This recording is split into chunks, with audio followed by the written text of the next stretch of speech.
Hello, good morning, and welcome to Unacademy, a one-stop destination for the English medium civil services aspirants. Let's get started with the analysis of today's The Hindu newspaper. These are the topics that we shall be discussing today from the Delhi edition of the Hindu newspaper. And before we start, an important announcement, as I've been telling you in the past, for the last few days, the Achievers Batch, which is part of our online classroom program, starts today. We'll start with Indian polity, the subject that I shall be taking, from 6 p.m. to 9 p.m. And should you wish to enroll in this program, where apart from the live classes, which covers the entire GS syllabus, you also get unlimited access to the recordings of these live classes, weekly tests, prelims test series, mains test series, study material, and our UCAN program, which is Unacademy Current Affairs Navigator, where every week we have 4 live classes specifically on current affairs, where we cover current affairs holistically for both prelims and mains. This is also part of the Achievers Batch. And the course fee for 15 months, because that's the amount of time a student normally takes to complete the syllabus and revise it as well. The course fee for the entire 15 month is 24,999. Let us know, and let's get started and look at article number 1. The court spells the way in Himalaya's development. If you look at Indian Himalayan region, it encompasses areas under 13 states and union territories in India. States and UTs such as Jammu and Kashmir, Ladakh, Uttarakhand, Himachal, the 7 sisters of Northeast, Sikkim, West Bengal, parts of West Bengal as well. All these 13 states and union territories, areas under this Indian Himalayan region fall under these 13 states and union territories. Ecologically very fragile as well. But it is of utmost value to India's needs as well when it comes to water, for example. But because of man-made reasons, because of anthropogenic reasons, because of the so-called or quote-unquote mindless development that has taken place, we have also wreaked havoc in the ecologically sensitive Indian Himalayan region. And that is what this column talks about, that if we need to develop these areas, but this development should be sustainable. And how can we ensure this sustainable development? By focusing on prevention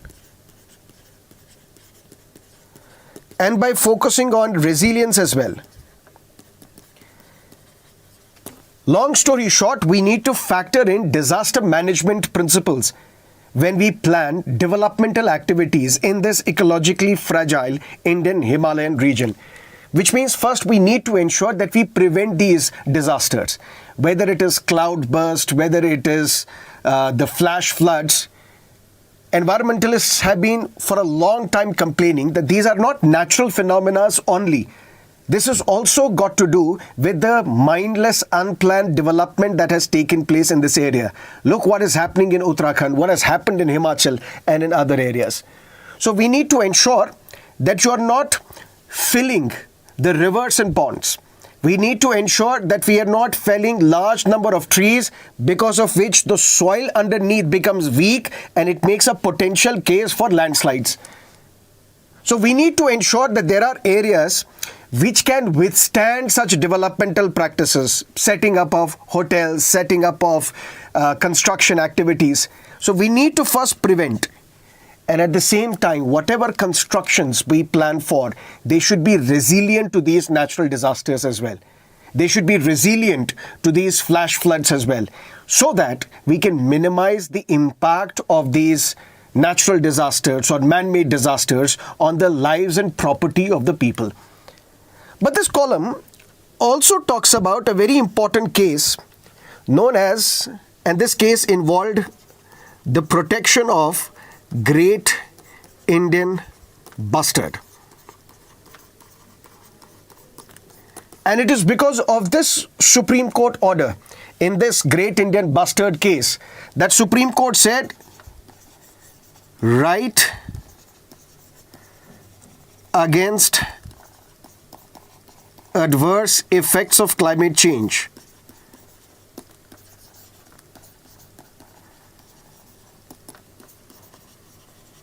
it is also a fundamental right. Under what articles?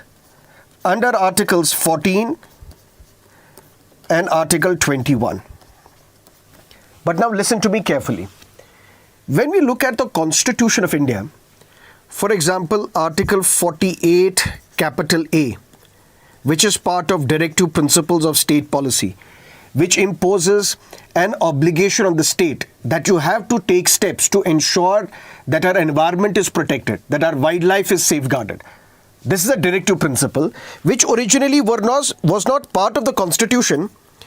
It was added by the 42nd Constitutional Amendment Act 1976.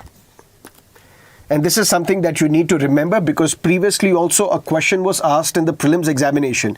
Which of the following DPSP was added by 42nd Amendment? The answer to that question was participation of workers in the management of the factories. So tomorrow there can be another question in your prelims examination. We've had questions this year as well. 71st Amendment was related to what? We also had question on 106th Constitutional Amendment Act, which talks about women's reservation. So these Constitutional Amendment Acts have now been specifically asked in your prelims examination. But be that as it may, we have Article 48, capital A, which is part of the directive principle. We have Article 51, capital A, G, which talks about a fundamental duty on the citizens that you have to have compassion for wildlife, for living creatures. But both these fundamental duties and directive principles, what are these? These are non-justiciable in character, not enforceable in a court of law, but it gives an idea. Listen to me carefully. Both the directive principle related to Article 48, capital A, fundamental duty under Article 51, capital A, clause G, it gives us a sense that our Constitution is also focused upon nature as a whole, is also sympathetic to environment as a whole. And that is how, keeping this in mind, Supreme Court said in this Great Indian Bustard case that right against adverse effects of climate change is also a fundamental right under Article 14 and 21 of the Constitution. What was this case all about? A retired government official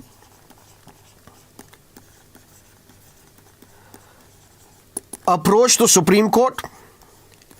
Dear Supreme Court, we need to take steps to protect critically endangered species such as the Great Indian Bustard and lesser floricans. Supreme Court asked, what do you want us to do? The petitioner argued that we need an emergency response plan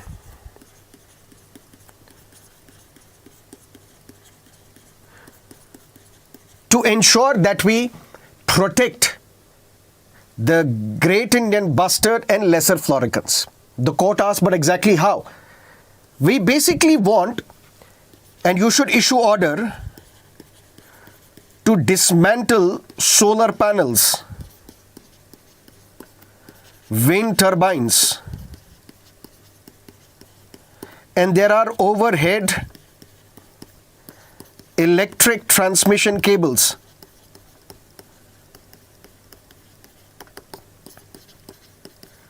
We should dismantle solar panels, wind turbines, overhead transmission panels within the 99,000 square kilometer area in Rajasthan as well as in Gujarat. Because this is an area where we see the natural habitat of the Great Indian Bustard and the lesser floricans. And it was in 2021 that Supreme Court issued an order that we need to impose a ban on these activities in this 99,000 square kilometer area in Rajasthan and Gujarat so that we can save and protect the great Indian bustard and lesser floricans. Because one aspect, one reason why we see the dwindling numbers of the great Indian bustard is because of poaching, because they have been poached, they have been killed, and also because these great Indian bustards, they come under the attack of these overhead electric transmission cables, and ultimately because of the electric shock they die, and that is why we see dwindling numbers of the great Indian bustard. But then last year what happened? Ministry of Power, Ministry of Environment, Forests and Climate Change, Ministry of New and Renewable Energy. All these three ministries approached the Supreme Court that, dear Supreme Court, please modify this order. Why do you need to modify this order? Various reasons were provided. Reasons such as, what will happen to our clean energy plans and objectives? Your order is very difficult to implement because we cannot lay underground electric transmission cables in this particular area, which will affect our power needs, electricity needs. That's number one. Number two, if you look at this area, it has a huge potential for solar energy. So these are uninhabited areas. So if we restrict the installation of solar panels or wind turbines, how will we be able to meet our target? Because we want to transition towards clean energy. We want to minimize our reliance on coal and fossil fuels. The Supreme Court said, okay, we will modify this order. Why? Because in any case, number one, this is a big area which has a huge potential for solar power energy, which has a huge potential for wind energy.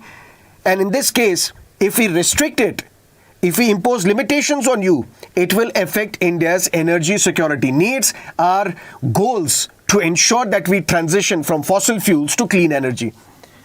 But at the same time, even this order will not help save, preserve, protect the great Indian bustard and the lesser floricans. That is why we are modifying our order.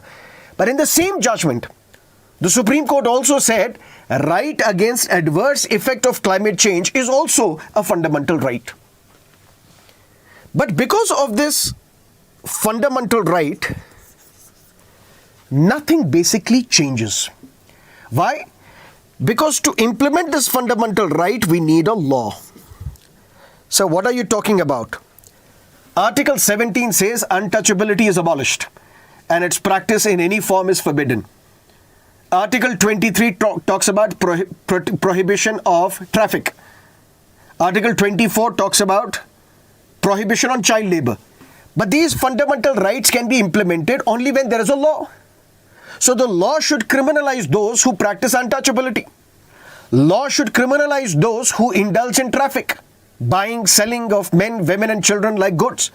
There should be law passed by the parliament to ensure that child labor is abolished or punishment is given to those who indulge in child labor. Similarly, unless and until there is a law which talks about holistic protection of environment, merely saying that this is a fundamental right will not change anything on the ground. But even then, there are two major objectives that can be realized, or two major positives that come from this judgment. One is, because Supreme Court has said that right against adverse effect of climate change is also a fundamental right, it gives a nudge to the parliament that now you have to pass a law which talks about holistic protection of environment. Because let's not forget, in Unikrishnan case, Unikrishnan versus State of Andhra, Supreme Court had said right to education is a fundamental right. Although it was not explicitly mentioned in the Constitution, Supreme Court said right to education is a fundamental right under Article 21. That was a nudge to the Parliament. Now, since court has declared this as a fundamental right, you should enact a law. And that is how Constitution was amended. 21 capital A was added, which talks about free compulsory primary education for all children in the age group of 6 to 14. So because of this judgment, now Parliament will be nudged that you need to pass a law to provide for holistic development protection of environment.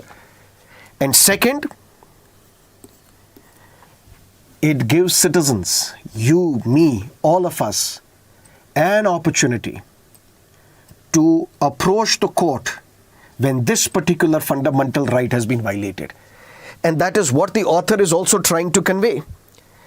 In view of these judgments of the Supreme Court, and also the new fundamental right to be free from adverse impact of climate change, it is now a fundamental right for the people in general and for the people living in the Indian Himalayan region that you have to have a developmental model which is sustainable.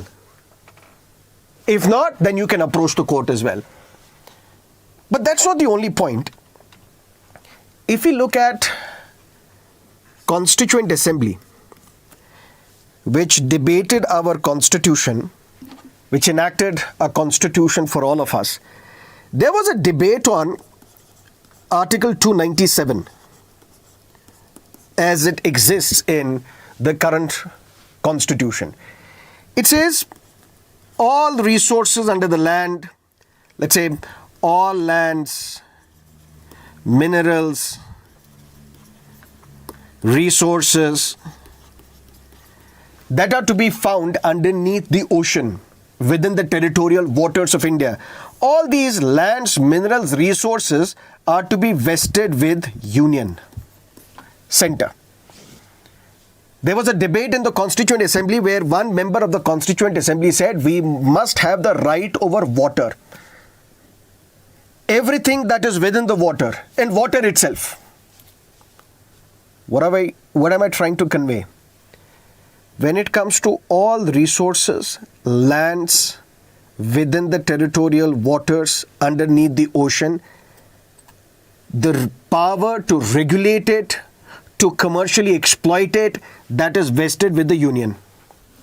There was a debate in the Constituent Assembly that we need every right over water. But when it comes to water, this subject has been explicitly mentioned under state list.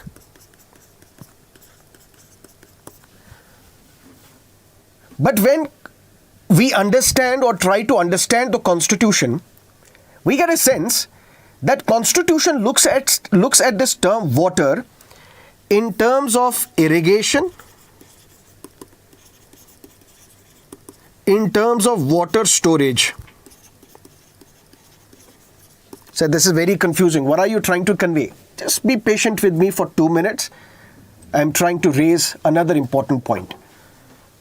All lands, resources within the territorial waters underneath the ocean, that responsibility is with the Union. Water is a state subject. But the understanding is that water is irrigation, water for irrigation, water storage, that power is given to the states. Environment is not viewed holistically by the Constitution. In fact, there is no list, there is no subject in either union list, state list or concurrent list which specifically empowers a legislature, whether state legislature or parliament, to pass a law on environment. In this case now, who will take this step? This is where you need to understand that residuary power vests with Parliament. If there is an item which is neither mentioned in union list, state list, concurrent list, then who has the power to make a law on that item? That residuary power is with the Parliament. So Parliament should take a step to enact a law for holistic environmental protection because it comes under residuary powers of the centre. Or when Environmental Protection Act of 1986 was passed, it was passed under Article 253 of the Constitution. where the parliament can enact a law to give effect to international agreements, international treaties. And this particular act was implemented to give effect to Stockholm Conference. But what are we trying to say? Constitution does talk about water. It does talk about land. In a sense, it talks about air as well. But as if these are separate items. They are not together viewed as part of environment. That is why various environmentalists, they have been raising a demand that this particular item, environment, should be kept under concurrent list. So that both center and the state can, keeping in mind the respective requirements of that state, can make laws, take steps for the protection of environment. Because take a look at Karnataka. There is one place in Karnataka called Belgaum, which is in a dispute with Maharashtra. But in Belgaum, we saw recently floods. In Karnataka, there is another area, Bijapur, where we saw drought. So in a particular state, because of the regional variation within the state as well, we see different environmental concerns. That is why it should not be the subject completely entrusted with the center. It should be shared between the center and the states. And if that happens, we are then reimagining federalism.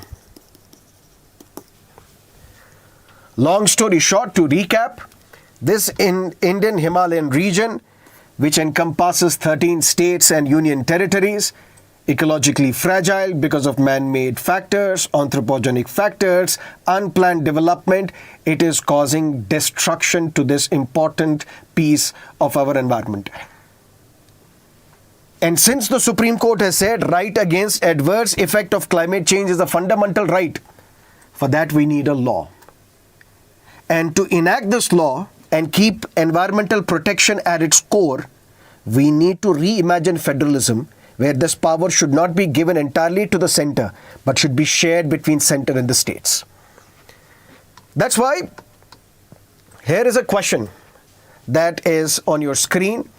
Keeping in mind the Supreme Court order in the Great Indian Bustard case, can we say that the court has impliedly recognized the right of nature and all other living beings around us to be protected from aggression in the name of development, and the entire human community has to work together to ensure a sustainable development, to ensure their own rights to live in a meaningful life? So take a look at this question, find an answer to this question, write an answer to this question, and get these answers evaluated by your teachers. Clear? Let's look at another important column, from China tilt to a balancing with Beijing and Delhi.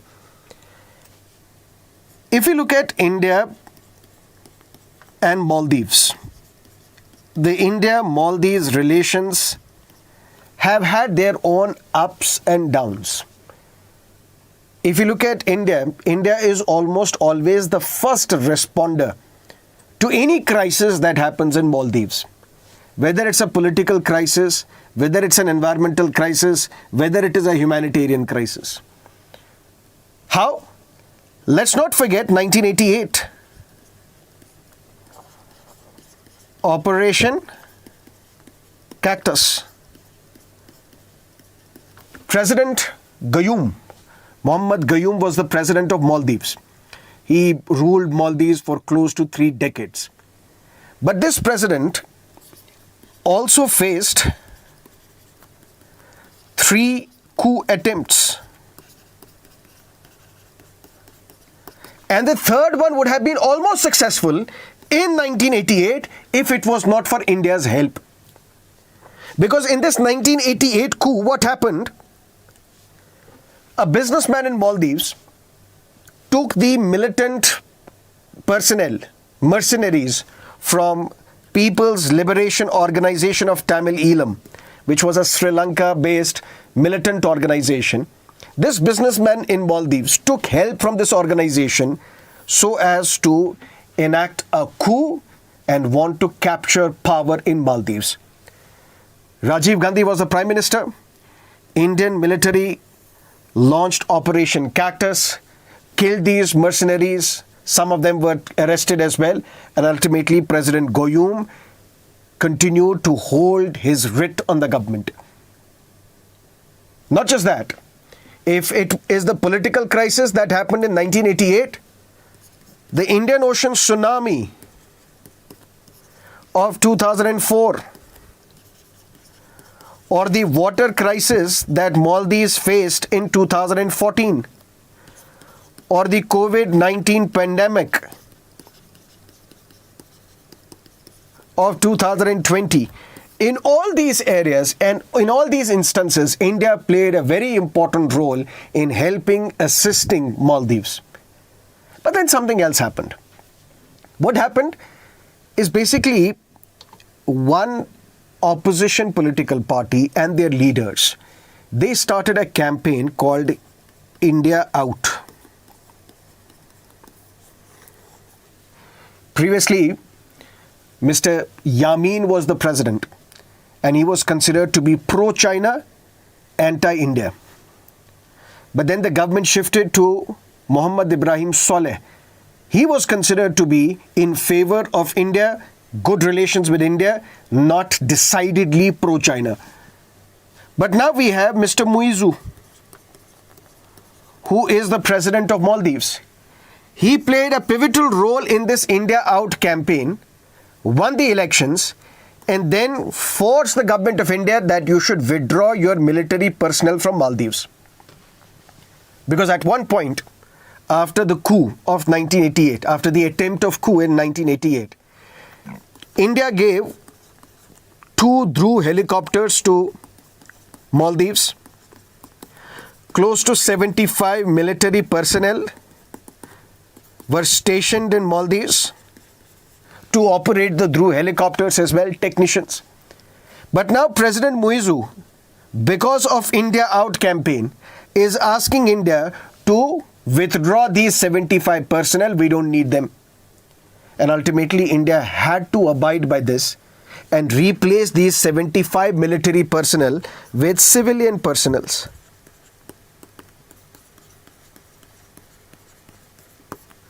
And that is how the relationship deteriorated between the two countries. In fact, when Mr. Modi, as the Prime Minister, went to Lakshadweep, 3 deputy ministers of the Maldivian government, they accused Mr. Modi of various things and ultimately accused him of trying to jeopardize the tourism infrastructure or tourism potential of Maldives. So Maldives depend very heavily on tourism. And at the same time, it was alleged by Maldives ministers, the 3 junior ministers, that Mr. Modi is trying to destabilize Maldives or trying to divert the tourists from Maldives to Lakshadweep. Ultimately, a hue and cry was raised, and these 3 deputy ministers in Maldives, they were removed, but the damage was done. It was argued that President Muizu is moving more and more closer to China because he will get loans at cheaper rates from China. Because lots and lots of investment have been made by China in Maldives. But credit to Indian foreign policy, particularly the External Affairs Minister, we never stopped interacting with the government of Maldives. Which means we have made our intention clear that no matter who is in power in Maldives, we will engage with the Maldivian government.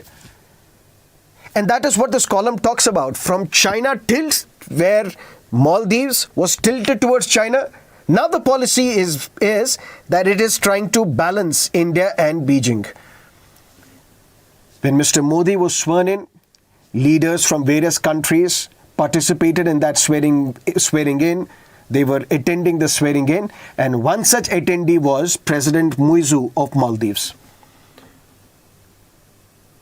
And this is where this column says 3 key reasons are responsible for this tilt in Maldives' actions or intentions, where it was tilted in favor of China. Now it is trying to balance Beijing and Delhi. Which are these 3 reasons? Reason number 1, the economic conditions of Maldives. It is heavily dependent on tourism, but at the same time, it is under a lot of debt. It has debt to GDP ratio of 110%. So because of the economic conditions, economic difficulties that are faced by Maldives, that has led to the shift in Maldives policy. Because Maldives is heavily dependent upon imports, import of food items as well. Economic difficulties faced by Maldives, together with China has also shifted its policy. China previously would give a lot of loans, but now China is saying we will make grants, but we will not give you loans because your debt to GDP ratio is very high. Maldives also thought that we will get economic support from other countries, but that has not materialized.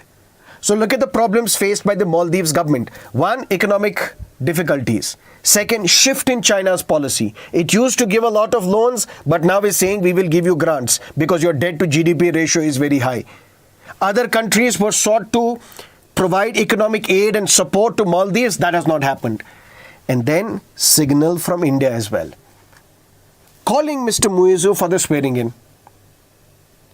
In fact, the budgetary support that Indian government provided to Maldives, it increased from 400 crore to 600 crore. In fact, our export quota, how much can we export to Maldives, food items for example, it was increased by 5%. How much of the construction items can we export to Maldives? It was increased by 25%. These are the signals coming from Delhi. And these signals, apart from the fact that there has been a slight shift in China's policy and because of the economic difficulties faced by Maldives, this has made a sense that from a decisively pro-China tilt, now Maldives is trying to balance India and China. Although Mr. Muizu says that I'm not against India, I'm just focused on Maldives first. But we need to devote more attention on actions of the government rather than mere words of the government. This is where you need to write an answer to this question. Indian foreign policy in its neighborhood has always been to support its neighbors in their developmental objectives. This is a recognition of the fact that the consequences of the lack of development and economic or political instability in the neighborhood would inevitably spill over India, and then India is forced to address this. Unlike China, which believes in debt trap diplomacy, where it is giving debt to smaller countries in the neighborhood, and then once they are unable to repay that debt, you are trapped in that debt. You ultimately have to hand over important installations of your country to China. So China is providing assistance to other countries, but keeping its expansionist mindset into consideration. Wants to trap these neighbors into debt. But so far as India is concerned, India is supporting neighbors. Whether it is look east policy, whether it is neighborhood first policy, India is supporting its neighbors. Why? Not because we want to expand our territory, but because we want to assist them in development. That's why when Mr. Inder Kumar Gujral was the Prime Minister, Gujral Doctrine, and later on it was supported by Mr. Vajpayee as well as the Prime Minister, we want to give our neighbors more than they can give us. We want to assist in their development because we have to act like a big player in the neighborhood. So we are supporting these neighboring countries, but because we want to assist them in their developmental objectives. Because if there is lack of development, China is waiting in the wings to utilize that opportunity. If there is political instability, that will spill over India. Because then there will be a crisis of migration, there will be a crisis of terrorism, there will be security challenges that India will have to face from its neighbors if there is political instability. That is how we were very concerned when when United States withdrew from Afghanistan and Taliban captured power in Afghanistan. Because political instability will have a spillover impact to India. That is the core crux of our foreign policy. Let's come to another important editorial, alter the status quo. Something is happening in Manipur for more than a year now. There is chaos, there are riots, there is instability, there is gun culture. In Manipur, for example, we have the hills, we have the plains. These plains are mostly inhabited by the Métis, and these hills are predominantly inhabited by the tribal community. For example, Kukis. For example, Nagas. If we look at the religious composition, plains, mostly Hindu population, hills, mostly Christian population. And what is happening currently in Manipur can be viewed as a conflict between Métis and Kukis. Why? Because of a demand for ST status by Métis. What is this ST status? Kukis, Nagas, they have the ST status, scheduled tribe status. Métis are not a homogeneous group. Some are given SC status, some are given OBC status. But they had a long pending demand that we should be given ST status, scheduled tribe status, because that involves more protection when it comes to land, for example. Manipur High Court last year gave an order that state government, come here, you should consider talking to the central government, granting ST status to Métis, preferably within 1 month of the receipt of this order. So you receive this order today, within 1 month you have to take steps for granting ST status to Métis, which was opposed by Kukis. They launched a protest demonstration. Ultimately, there was a conflict between the two groups, and that conflict has not ended even today. One big reason is the Chief Minister N. Biren Singh, who himself is a Métis. But please listen to me carefully. When it comes to conflicts such as between Métis or Kukis, or conflicts between one community and the other community, I am not from Manipur. I am not there in Manipur. I don't know the real situation. Maybe the real situation is completely different from what is projected in the media. Maybe you and me will never get to know the real situation in Manipur. We will maybe never get to know whether Métis are the reasons or whether Kukis are the reason why there is a conflict between the two communities. Who instigated whom, maybe we will never come to know. But we can only look at the newspaper reports, and that is how we can make assumptions. So I don't know who is right or who is wrong. I am only basing my opinion on what I am reading in the newspapers over the past 1 year. And almost all these newspaper reports, they blame the N. Biren Singh government because of his policies which were considered to be against tribals, particularly Kukis. What N. Biren Singh government did, according to newspaper reports, N. Biren Singh government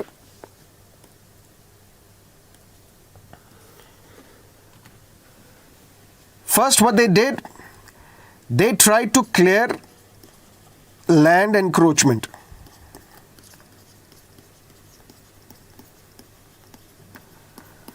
Basically, those who have illegally acquired government land, the reserved forests in the hills, those are to be evicted. Kukis thought that since N. Biren Singh is a Métis, he is biased in favor of the Métis, he is against the Kukis, so you're basically trying to deprive us of our legitimate control over land That is your policy. So this was step number 1. Step number 2, N. Biren Singh government took some steps against drug mafia, saying there are people who are cultivating poppy in the hills. There is an international element involved as well, because there are drug cartels from Myanmar who are also invested in this. So this is an international racket of poppy cultivation. We have to stop this. Cookies thought that this is another attack on us. In fact, N. Biren Singh, his government, gave a slogan, back to the hills, that we want to bring governance to the hills. That is how he and some of his ministers would travel to hills and try and resolve people's problems. But Cookies thought that this adventure is not for us. This adventure is basically for the Nagas. So you are trying to further drive a wedge between two tribals, the Nagas and Cookies. All these were simmering tensions between the two groups, the Métis and Cookies. And ultimately, the final straw, the spark was lit by the Manipur High Court order, which said that within 1 month, you have to consider granting ST status to Manipur, to the Métis. Ultimately, Manipur High Court withdrew this order, revoked this order, because a strict scripture or a strict challenge was made in the Supreme Court, where Supreme Court asked that look at our judgment in Milind versus State of Maharashtra way back in 2000, where a 5-judge bench of the Supreme Court, a 5-judge constitution bench of the Supreme Court had said that no state government, no tribunal, no judiciary can grant ST status to anybody. If an ST status is to be granted, if an SC status is to be granted, that can be done only by the president. And that can be done based on the law passed by the parliament. Because parliament has to pass a bill, and that bill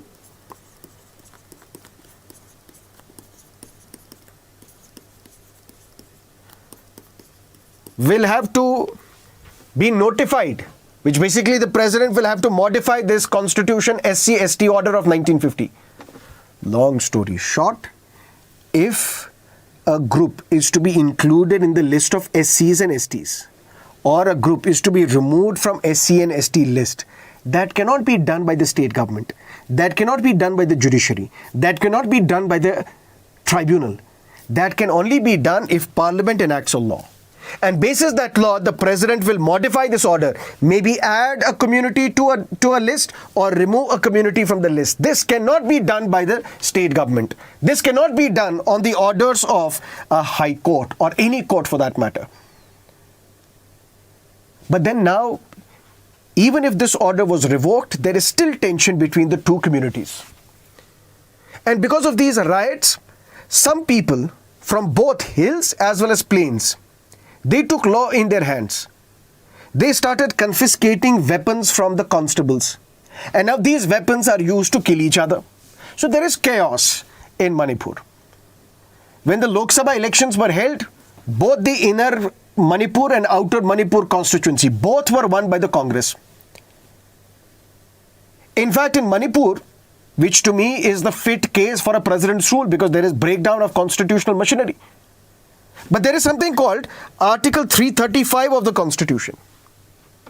Article 355 imposes a duty on the center, on the union, that you have to protect a state from external aggression as well as from internal disturbance.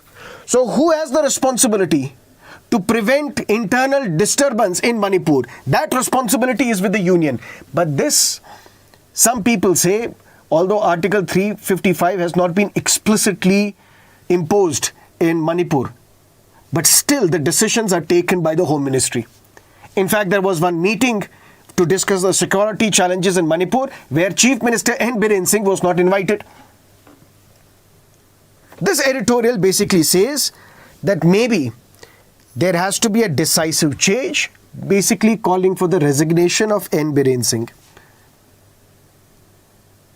And at the same time, these two newly elected MPs, the civil society who have a stake in peace, there has to be dialogue between the Metis and Cookies, moderated by the civil society, so that this cycle of violence is broken. That's what this editorial is talking about. And this editorial says we need to alter the status quo.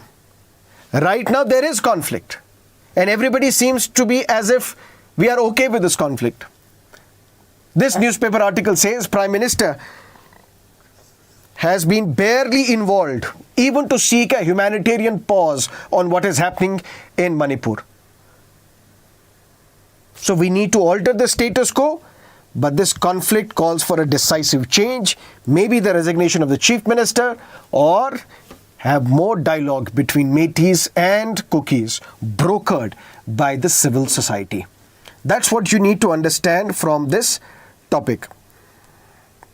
Because now this conflict has spread to Jiribam, which was considered to be a relatively peaceful area where we did not see this conflict. Even in the city of Imphal, we have seen the conflict has now expanded. So we need to do something very important. And that is why perhaps the head of the RSS, Mr. Mohan Bhagwat, he also called upon to take steps to prevent what is happening in Manipur.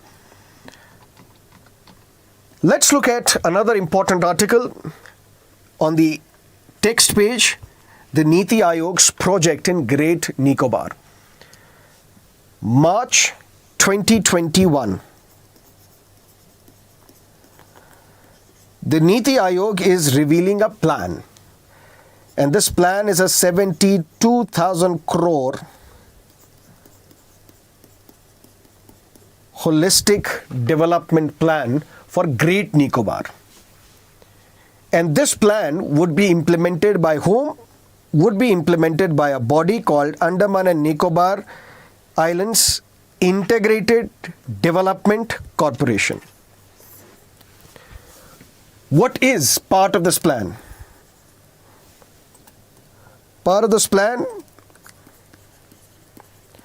is a transshipment port,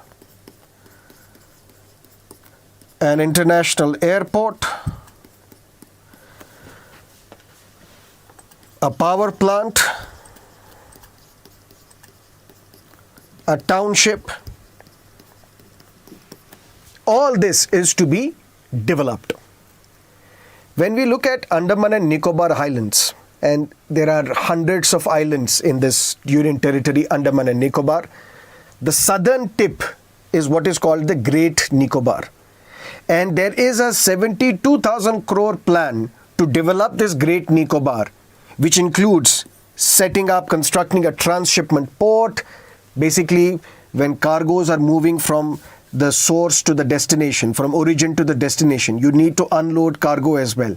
And that is done at the transshipment ports. So transshipment port, an international airport, a power plant, a township, all that is to be done according to this plan, which has been opposed by the opposition political parties, which have been opposed by some tribal groups as well. Why? Because first and foremost, it has an impact on the ecology. And it has an impact on the important species that are endemic to this particular area. What impact does it have on the ecology? Because according to reports, some 9.6 lakh trees are to be felled. Ecologically, it's a fragile area. So if 9.6, some say close to 10 lakh trees are to be felled, which basically means you have to compensate for the loss of this habitat. Where will you compensate it? The government says we will compensate, we will have a compensatory afforestation program, but where? In thousands of kilometers away, Haryana. That is what we call compensatory afforestation.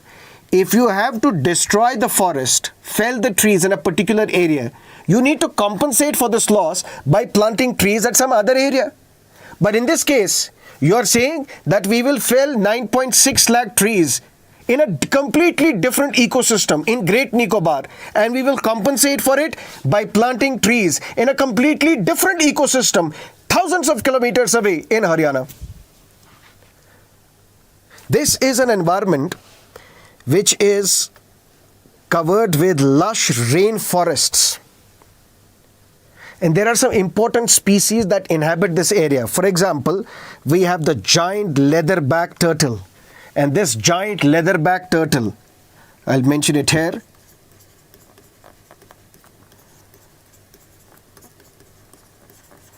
Its IUCN status is critically endangered.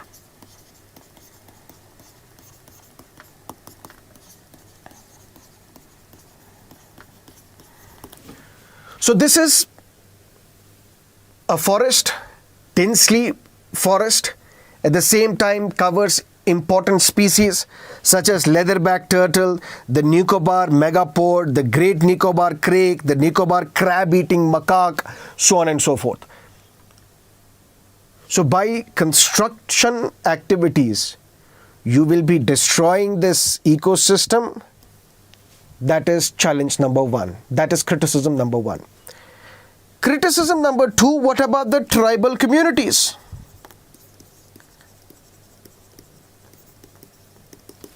For example, in this Great Nicobar, we have two tribal communities, the Great Nicobaris and Shompen. If you have been following elections, this was 2024 was the first election where somebody from the Shompen community came out to vote. And these Shompens are mostly 250 odd in number. Then what is the criticism? The criticism is, if you develop this area, which basically means you will have to ensure that people from outside are coming to this tribal area. But these Shompens, they have been excluded from the rest of the world. They have stayed away from the rest of the world. They have not mingled with the rest of the world population, which means they have not developed immunity to various diseases. This might be the final nail in the coffin of these 250 people. They might die because of the diseases. What is this immunity? For example, when COVID-19 was at its peak, various experts, they say now the best solution to this problem is all of us should go out, all of us should capture this disease, contract this virus, so that our body on its own can develop immunity. And that is how we can save the population.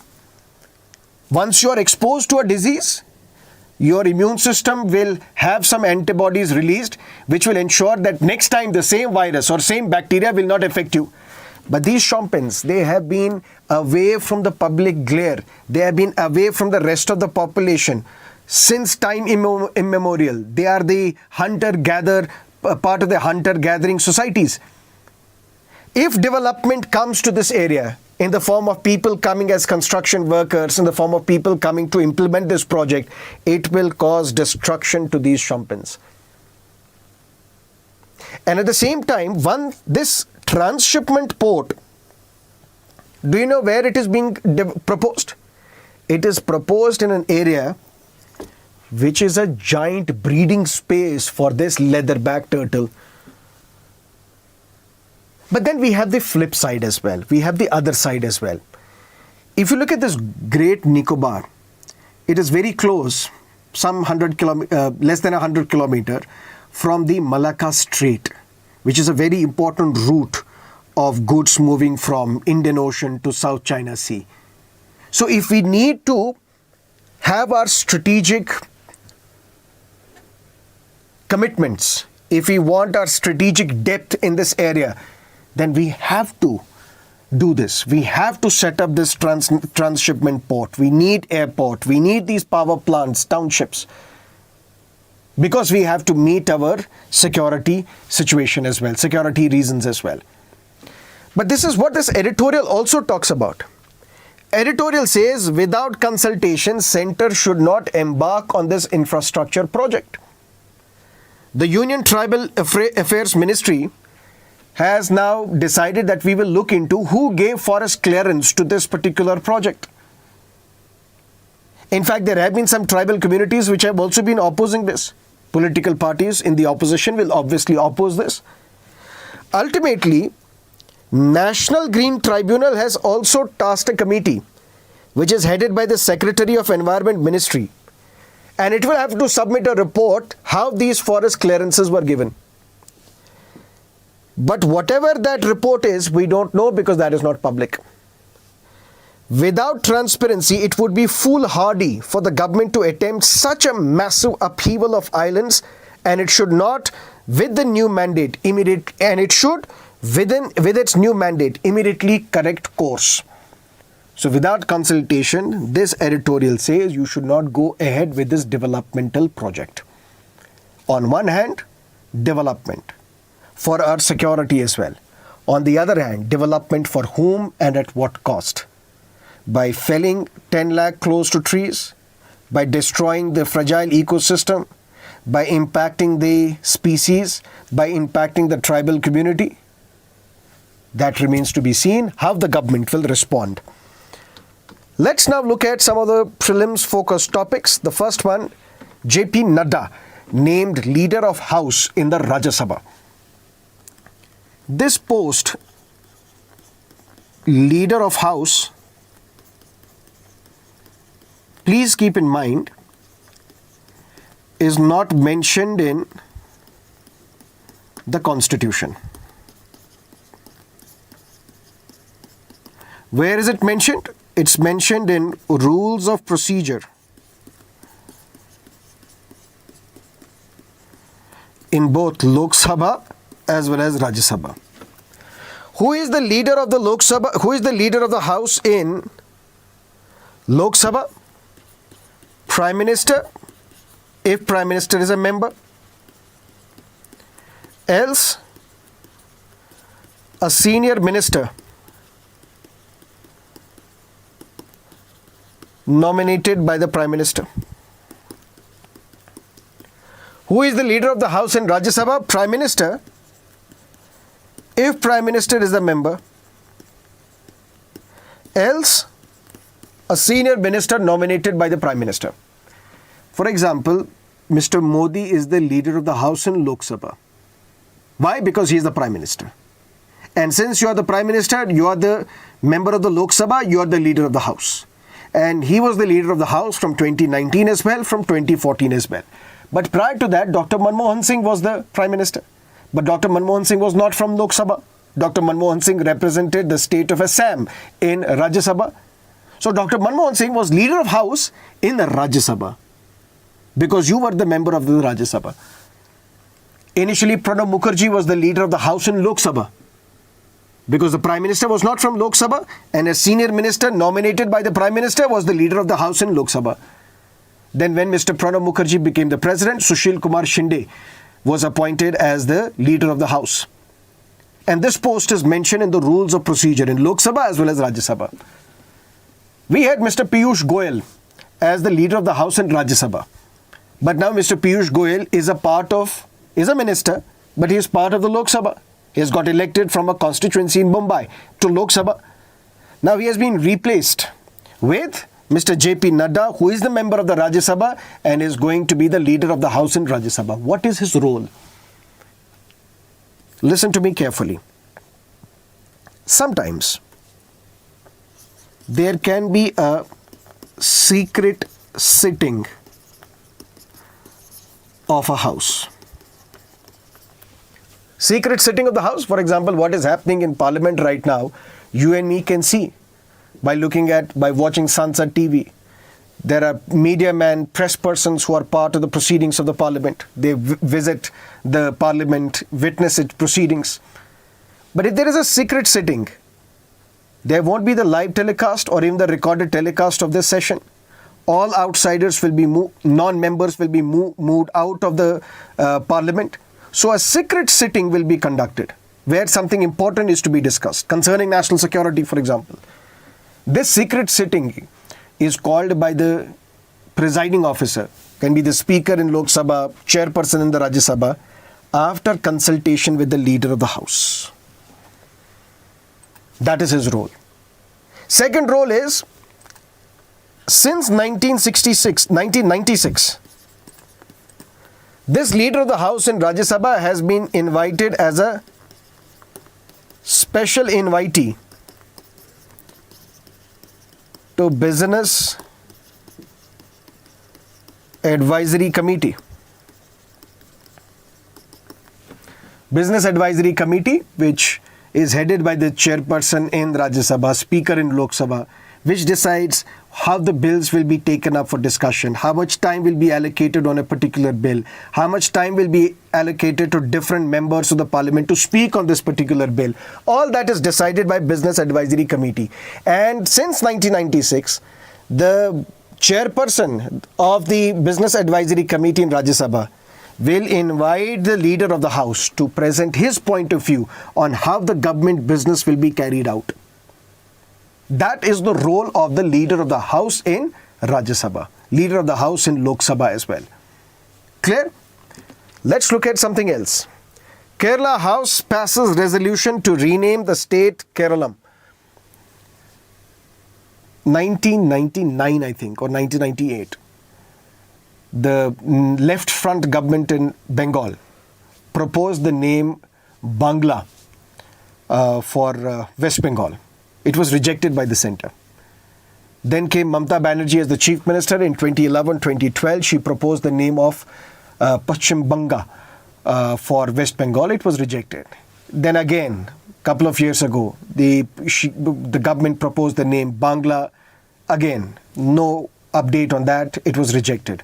Why? Because the central government said that it will confuse with Bangladesh and in the international forums. Now, Kerala has passed a resolution. Kerala Legislative Assembly has passed a resolution urging the Parliament that what you should do, you should consider a bill, and through this bill, you should amend first schedule of the Constitution and replace Kerala with a Malayalam name, Keralam. Initially, the proposal was by the Kerala government that in all the 22 languages mentioned in the 8th schedule of the Constitution, we should change the name of Kerala from Kerala to Keralam. But it would have been a tedious process because to change the name in all the 22 languages, that is how the Kerala legislature now has said that we should not amend anything else, just amend first schedule of the Constitution, change the name from Kerala to Keralam. This resolution, however, for your prelims examination, you should know, is not binding on the government. If the government accepts,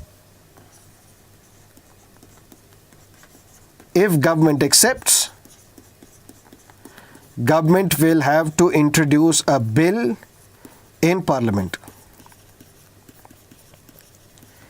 And this bill will be introduced under Article 3 of the Constitution.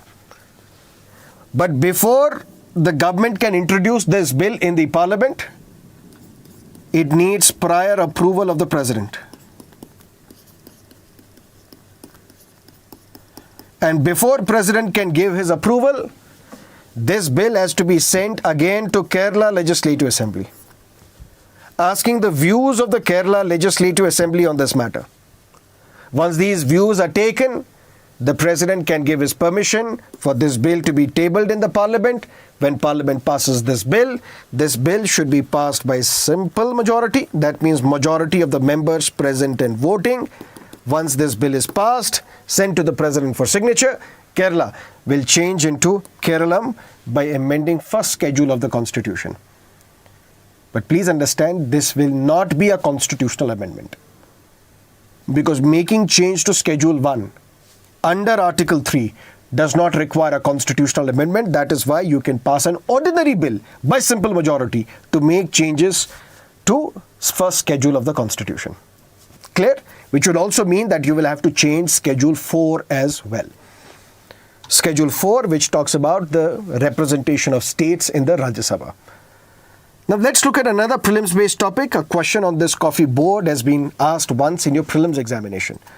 Coffee Board of India to hold virtual meet of farmers today. I think it was around 1600 when Baba Budan, a saint in Karnataka, planted 7 seeds of maca. 1600. And that is why you can see Karnataka is one of the biggest exporters of coffee.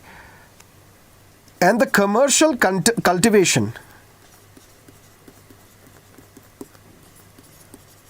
of coffee began in India in the 18th century. But when it comes to the period of Second World War, the period of Second World War was not right, good, spectacular for coffee in India. Why? It was in a very delicate condition because the prices were low. The coffee plantations were affected with pests, diseases as well. And that is how in 1942, through Coffee Act 7 of 1942, this Coffee Board of India was created, was established under the Ministry of Commerce and Industry. So it's a statutory body. And what is the job, what is the purpose of this Coffee Board of India? The purpose is to ensure that productivity, quality, and production of coffee is enhanced.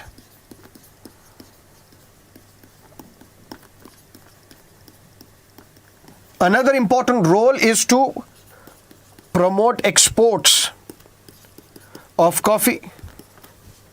Another role is to, let's say, develop the domestic market for coffee.